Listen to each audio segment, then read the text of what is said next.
Hello and welcome to this video on using all that otherwise wasted bonsai wire by creating a bonsai made of metal.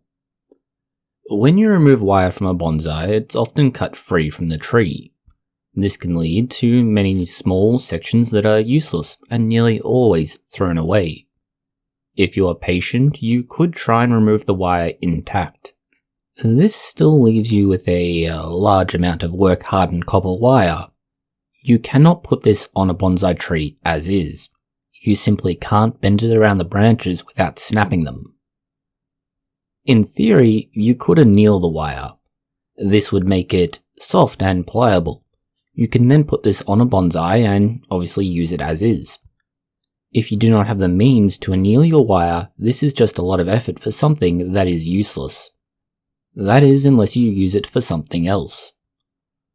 One viable use for all this wire, any offcuts you have and otherwise wasted material, is to make a bonsai out of it. This is a somewhat ironic development. We've now taken a bonsai, which are also meant to represent larger natural trees, by artificially training them to appear like that. The wire that we used to do exactly that is now being used to create a completely artificial and metal bonsai, which already represents something natural. It's like diluting the meaning of what a tree truly is. The process for this is rather simple overall, but it perfectly demonstrates how your bonsai should be structured.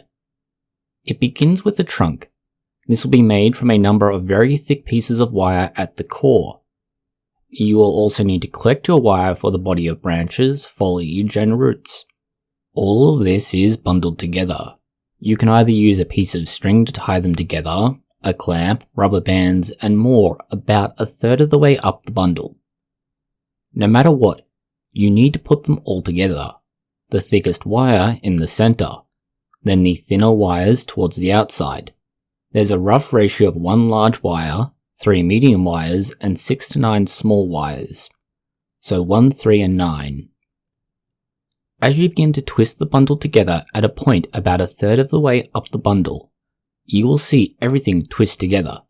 This is one of the things that will hold it together, so a tight turn is important. The challenge is not overly marring or mangling the wire while doing so. For this video, we will use some new wire so you can clearly see everything, but we'll also show you some examples with used wire. As we reach the first branch, it needs to be separated out from the rest of the wires. This will use one of the large wires, some of the medium wire, and some of the smallest wire. These come off the trunk and tighten these in a twist, just like you did with the trunk.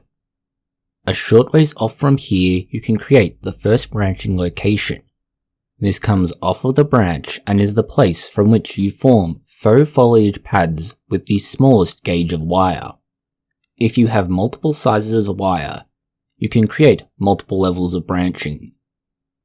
The thickest wire will at some point either be cut short, or should in an ideal situation, be shorter than the rest of your wire when in a branch.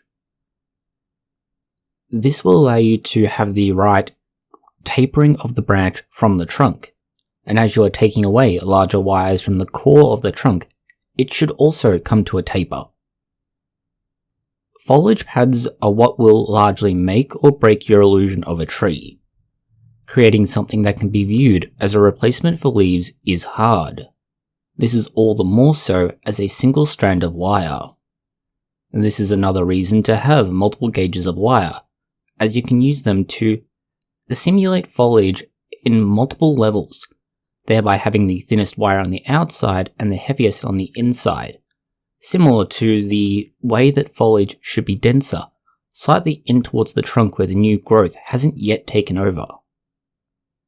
The best method we've found so far is to create a series of overlapping clover shapes. Each one of these is like the end of a branch in a real bonsai. It shows a sort of ramification. This is repeated every time at the end of every branch, and you'll need to create multiple clover shapes from each bit of wire. It won't just be one. You can see in the video how this works. You continue this series of actions until you get to the top of your metallic bonsai. As far as styling goes, anything will work. You can create formal uprights, informal uprights, cascades, and so on. You just need to follow the same general rules. Left, right, and back, repeating till you get to the top of your tree. Branches occurring regularly and at the outside of any turn for an informal upright or a cascade. Ensuring that you don't have directly opposing sets of branches. Simple, universal rules for bonsai, and you'll see how very quickly this works out. You now need to work on the remaining third of the wire that is below your trunk. This is useful for two things. One is that it creates a nabari-like effect. The other is that it will form your root ball.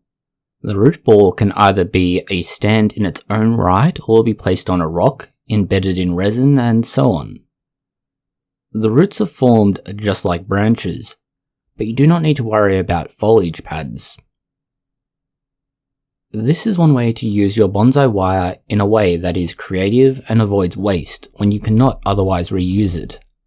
If bonsai wire is not your thing, or you simply do not want the trouble removing it in one piece from trees, you can either use steel garden wire, or simply use new bonsai wire as we've demonstrated. Thank you for watching this video. If you found it interesting, consider liking, sharing, and subscribing. Please post any comments, questions, or suggestions you have below.